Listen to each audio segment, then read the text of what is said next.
Welcome to the Reality Revolution. I'm your host, Brian Scott. I have a whopper of an episode today, something I wanted to talk about for a while. I wanted to talk about conspiracies, induced transitions. There is so much discussion in spiritual communities of conspiracies that I wanted to address and talk about this. If I didn't, it would seem like I'm ignoring it. Conspiracies have always been a part of spiritual thinking, and they are important. So I go back to a channeling that we talked about previously from Quo, delivered on October 20th, 2018, where they ask Quo about conspiracies, saying that people are attracted to conspiracy theories, tend to also be attracted to information like the Law of One and channelings and that kind of thing. So why is it I'm always hearing about conspiracies? I'm going through Facebook. People are saying, I met at a reptilian. There's an inner earth war going on. I've talked about stuff like this in the past when I had my episode on Orion, how it's possible there are negative influences. We just went through a crazy election just a couple of years ago, and everybody was focused on QAnon conspiracies, saying that the elites were drinking the blood of babies. So what are we supposed to believe?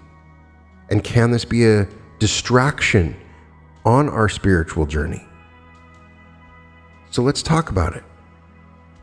Quo explains the so-called conspiracy theories are, for many entities, a beginning movement away from the generally accepted explanation of the nature of reality, for that which is hidden is known within the inner being to be of a spiritual nature, ultimately for each individual.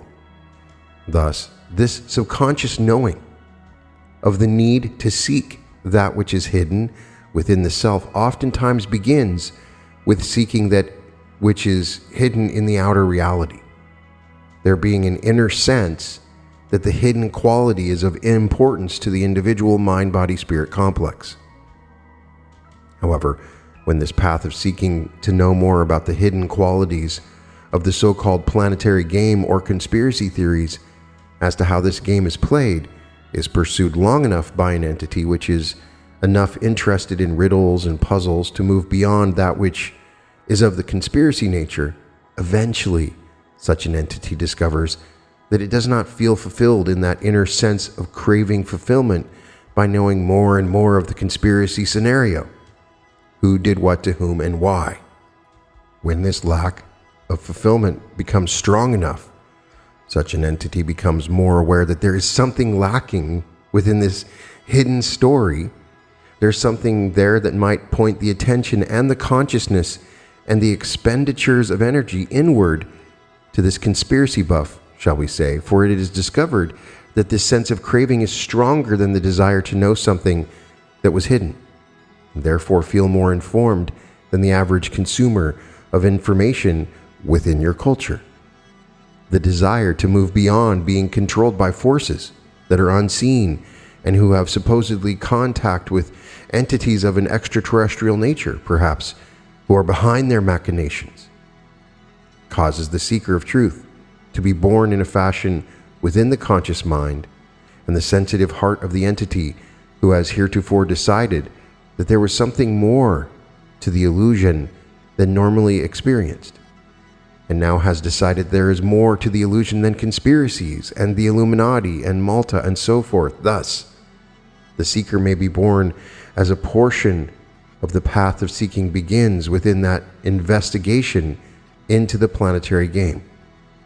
When the seeker then discovers the spiritual journey, then all seems to fall into place, as the pieces of the puzzle are more able to be placed in the proper location within the mind-body-spirit complex of the newborn seeker of love and light.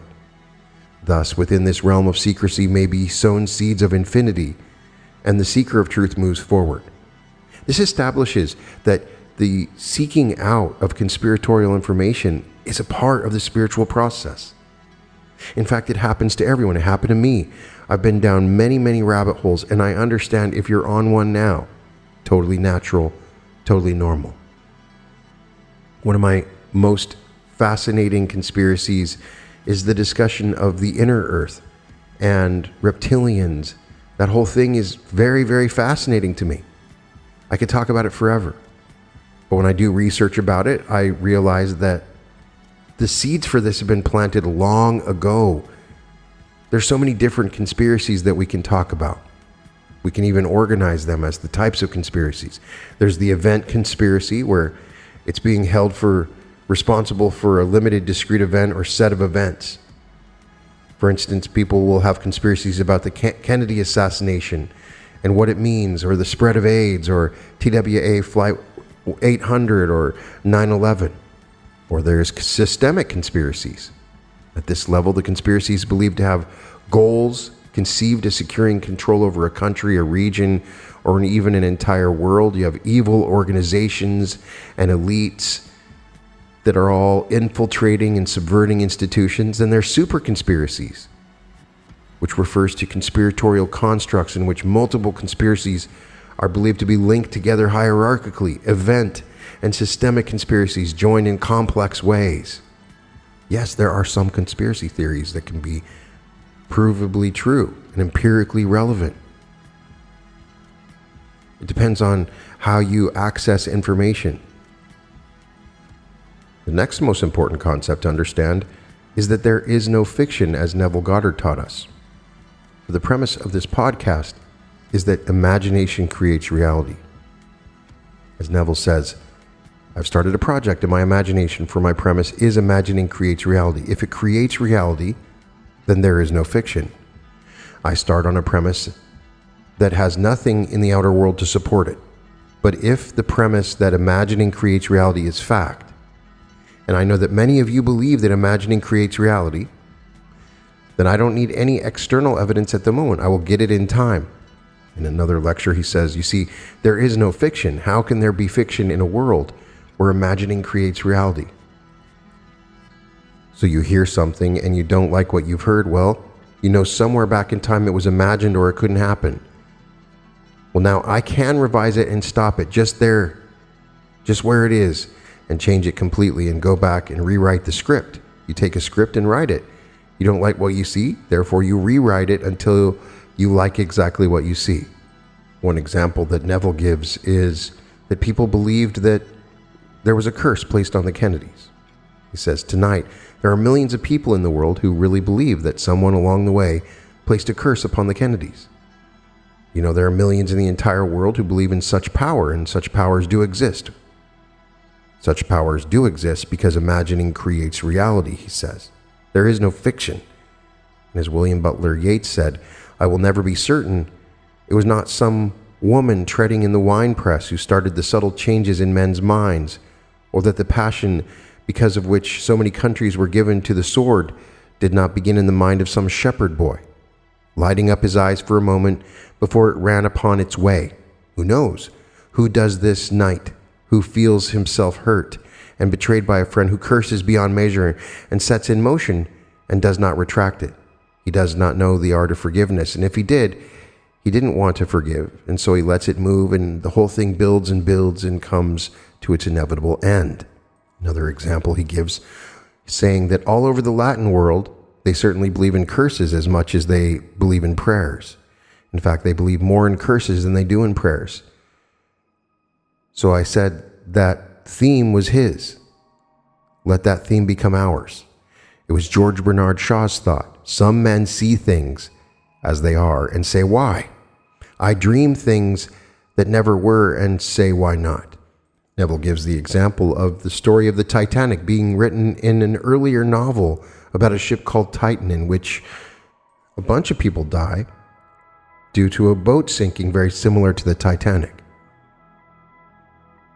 There's all this crazy channeled information on many YouTube channels from people that I respect that come through, stating really scary things about the future, the great flash, the solar flare, all these things that are going to happen. The end is near.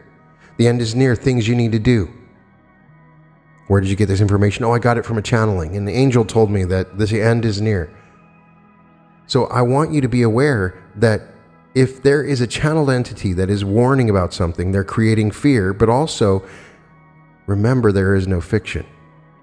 There's a concept that's really important for you to understand called the induced transition that can happen to you if you get caught up in a conspiracy. If there's one thing I want you to walk away from this podcast and this episode, is that no matter what conspiracy out there, forget about it and create a better world from within. If you believe that people are dying suddenly, then the reality that you're in is going to be a bunch of people that are dying suddenly. If you believe that there is an elite cabal that is eating babies, then that's what's going to happen. You must become aware of your thoughts. And even if they're true, because there is no fiction, some of these terrible conspiracies that are put forward for a reason, because they know how powerful we are with our imagination.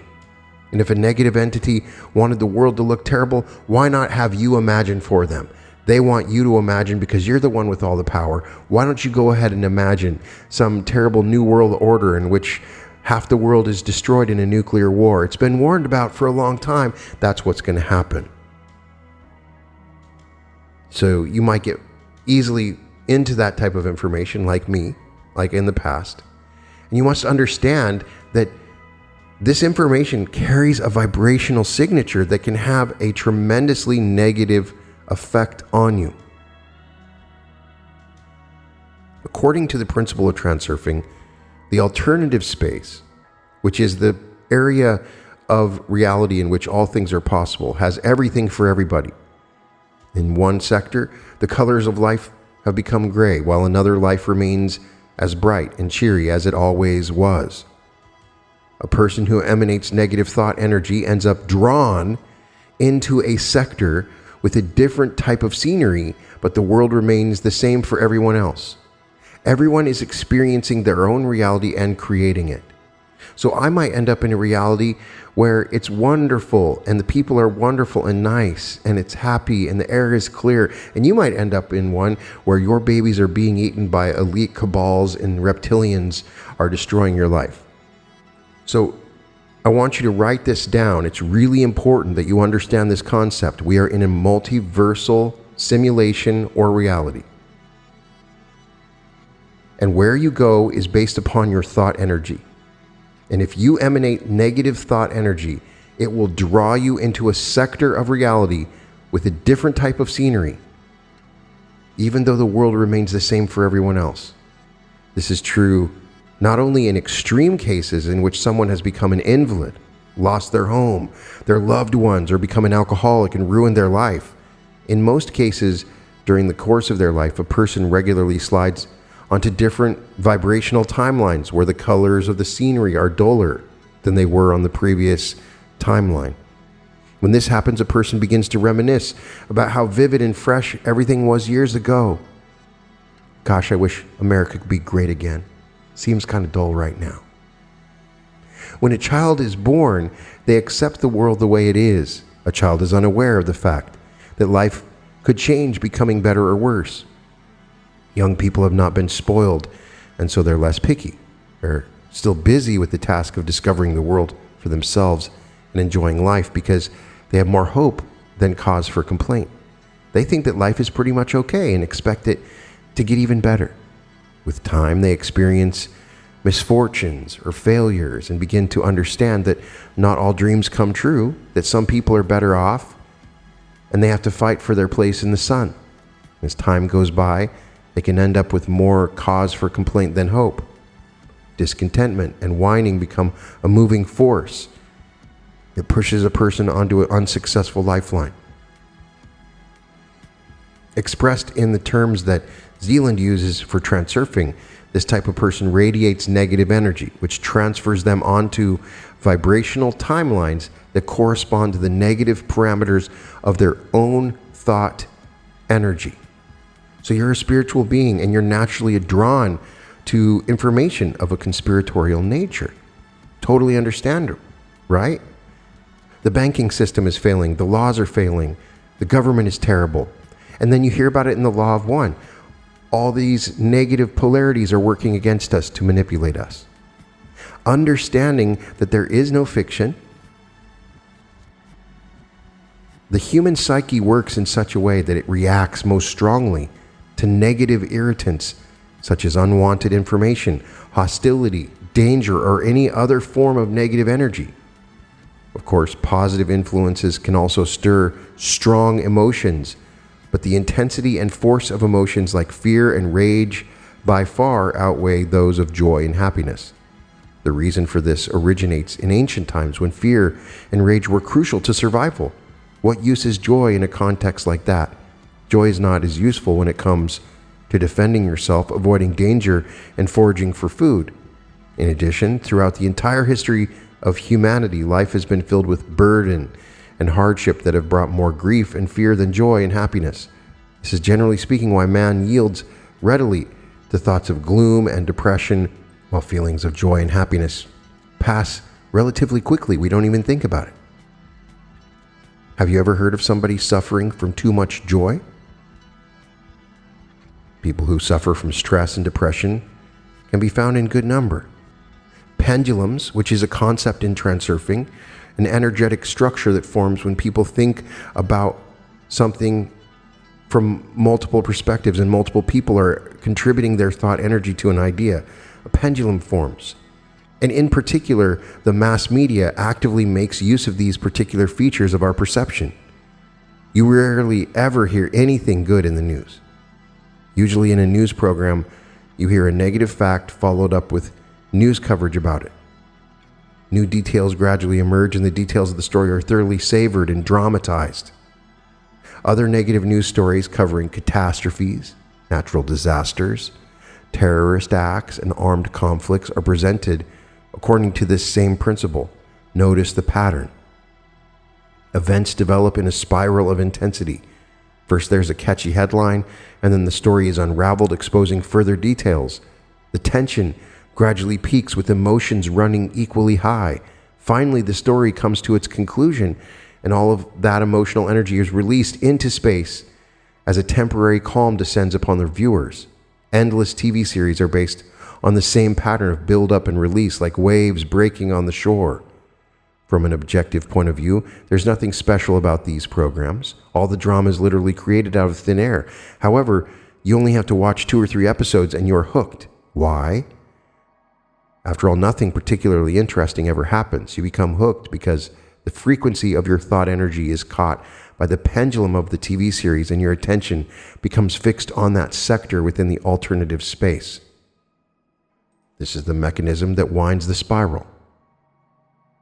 This is how it works with conspiracies and why they can be dangerous beyond a certain level when they generate a certain vibrational frequency. So at first, you're confronted with a fact, which theoretically may or may not be upsetting to you. Let us suppose that it's a fresh piece of news about a negative event that seemingly confirms a conspiracy that you're reading about or has taken place in another country. This represents the destructive conspiracy's first prod, the pendulum's first prod. If a person is touched by the news story, they respond to the stimulus by expressing their thoughts and feelings about it. If the news concerns them, they'll begin radiating energy at the same frequency as the conspiracy's initial prod. Like thousands of others, the person responds to the conspiracy with interest, thereby participating in the overall event. The vibration of the person's thought energy begins to resonate with the pendulum, increasing the force of its energy. Meanwhile, the media continues its campaign. The person follows developments with interest, making sure that the conspiracy pendulum receives its nourishment. This is a typical example of how a pendulum and a conspiracy entices adherents into its web so that it can continually suck energy from you. The person who becomes increasingly interested in the news piece absorbs some of its negative energy, and whether they are aware of it or not, they're now involved in a game, at least as an observer. At first glance, it does not look as if anything unusual has happened. Watching the news is a matter of course. So what if a person gives a bit of their energy to this destructive conspiracy pendulum? It's not as if it will affect their health. When a person begins radiating energy at the frequency of a negative event, they shift onto a lifeline that is located closer to other timelines in which such events actually take place. They begin to play a part in the plot. They find themselves within the impact area of a spiral that rotates faster and faster, drawing them into a vortex, like water into the funnel of a whirlpool. The interaction between the individual and the conspiracy pendulum becomes increasingly close, and the person accepts the event as an unavoidable part of their life. Their attention becomes selective, and it will seem as if new facts about similar events in different countries pop up everywhere to confirm what they believe, which is how the human mind works. You begin to look for confirmation for this belief that you're resonating with. The person will discuss the news with their close friends and relatives who will no doubt respond with interest and compassion.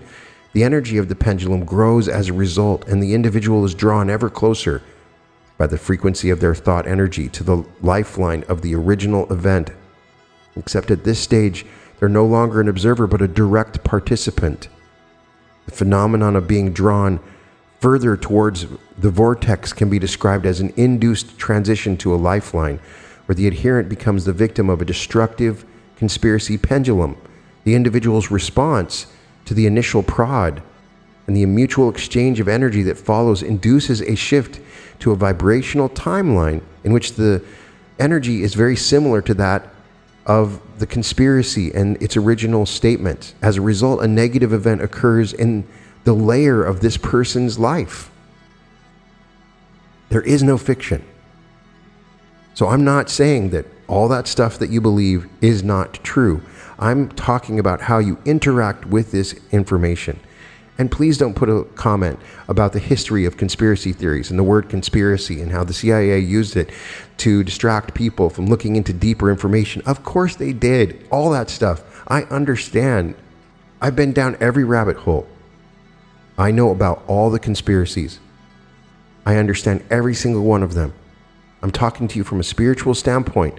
There's a place beyond it, because your interaction with these conspiracies, particularly with the communities that evoke this stuff, oftentimes it's manipulative and it pulls you into an energetic vibration that can be destructive and affect your health, affect your future.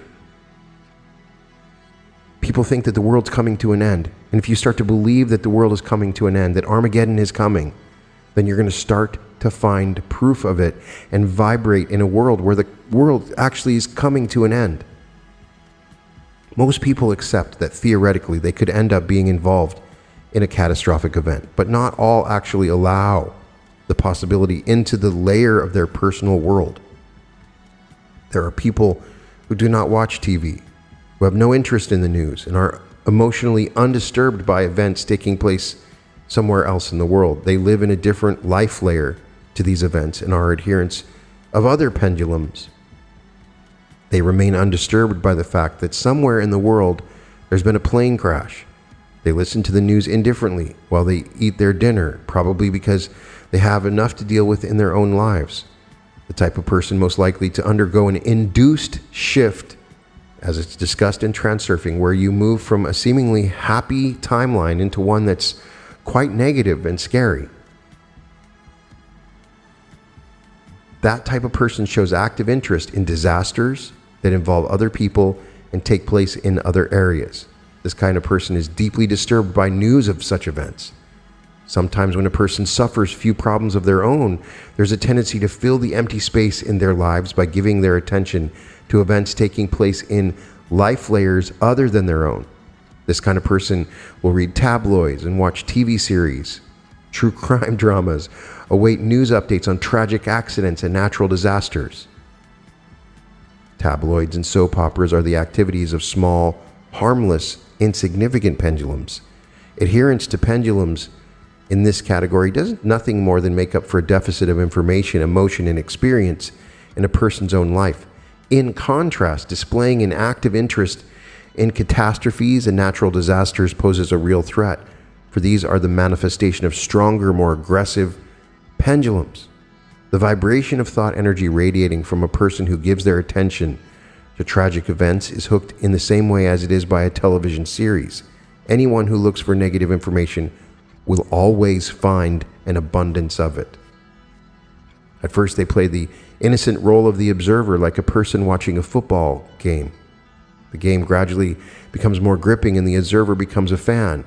Then they walk onto the playing field and start to run about waiting for the ball. Gradually, unnoticeably, the fan becomes more involved in the game, and in the end, another player will pass them the ball. Metaphorically speaking, the original observer has become a player, a victim of the disaster. Could it be otherwise? A person allows information related to disasters and conspiracies to become a part of their life. They unwittingly accept the fate of the conspiracy and eventually materialize misfortune in an alternate lifeline. Of course, the person had no intention of becoming a victim, but that is unfortunately of no consequence, because once a person has agreed to join, the role that they will play is chosen by the conspiracy pendulum. Whereas for many people, personal involvement in a disaster would signify the result of a fatal train of events. For our victim, it would represent the logical end to a line of behavior that increases the probability of their being in the wrong place at the wrong time. It's critical that you come to an understanding that you are the creator. You create this reality. You are creating a reality by the energy that you're interacting with. And you end up creating your reality a little bit by what news information and stories and Facebook groups that you resonate with. So are you asking yourself, do I want this to be true? There's a part of you that's fascinated. If you want it to be true, that the world is coming to an end by a certain date, then it will come true. If you ignore the prod of the destructive conspiracy pendulum, you'll never end up involved in a catastrophic event, or at least the probability of it happening will be close to zero. You may object that thousands of people have lost their lives in tragic accidents and natural disasters. Surely not all of these were thinking about catastrophes simultaneously. The thing is that we do not live alone in the world. We're surrounded by other people who are actively working for destructive conspiracy pendulums and radiating energy within the pendulum spectrum. It is not possible to become totally and ideally isolated from these vibrational frequencies. The common field encompasses you, and without being consciously aware of it, you begin to radiate energy at the same frequencies as the surrounding field. The roots of this type of behavior go back to very ancient times, when the herd instinct helped to protect the group from danger. This is why the energy field of an induced shift grows, producing a snowball effect that pulls you in like water to the center of a whirlpool. The task is to stay far away as possible from the conspiracy pendulum's vortex. This means not absorbing negative information relating to conspiracy-oriented events and disasters, showing no interest, refraining from worry or discussion, and generally letting the information pass you by. Notice that we say, let the information pass you by, rather than trying to avoid it. As we know from previous episodes, trying to avoid something is the same as seeking it out. When you resist something, desire specifically to avoid something, or express your enmity towards something, you actively radiate energy at the frequency of the object you're trying to avoid. To let something pass you by means not to absorb or react to negative conspiracy-related information. Simply ignore it and switch your attention to harmless television, books, or whatever. If you find it impossible to retain a positive outlook when confronted with negativity, you can always turn to your higher self, to your guide, your guardian angel. They will guide you. Trust your instincts and intuition. If you're afraid of flying, stay away from planes. If you're afraid, it means that somewhere in the spectrum of your energy, there is a frequency that resonates at the vibration of a lifeline in which a plane crash occurs. If you experience unusually high levels of anxiety before boarding a plane, it would be wise to skip the flight, because your emotions are giving you a clue as to what may be available in your field. Conspiracies are oftentimes a war between different pendulums from different political parties, systems, and movements. And so we're getting caught up in games of manipulation where we don't actually know the truth. But once you start vibrating with the bizarre things that come out of conspiracies, then the truth starts to come out in the ways that you want. This can happen with unemployment or epidemics, all of it. When you get caught up in these pendulums, these conspiracy pendulums, everything that you believe will come true. So if you believe people are dying suddenly, people are going to be dying suddenly.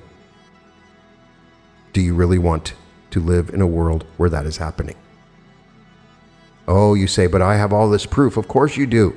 There is no fiction. Sure, take the red pill or the blue pill. Sure, I need to escape from the matrix. Sure, it feels like we're unveiling hidden truths all the time. Sure, we are in a simulation. All these things may be a conspiracy. I'm saying that all of it is true. And that your focus is super important because you're continually creating a reality by the energies that you vibrate with, that you resonate with. That is what I'm trying to get at. Perhaps I'll dedicate an episode to Inner Earth or reptilians and information that I have found. Before I did that, I wanted to at least just talk about conspiracies in general and why you should be aware of induced transitions and your power to create your reality and move into different realities. It's all there for you. You can find all episodes of The Reality Revolution at therealityrevolution.com, and welcome to The Reality Revolution.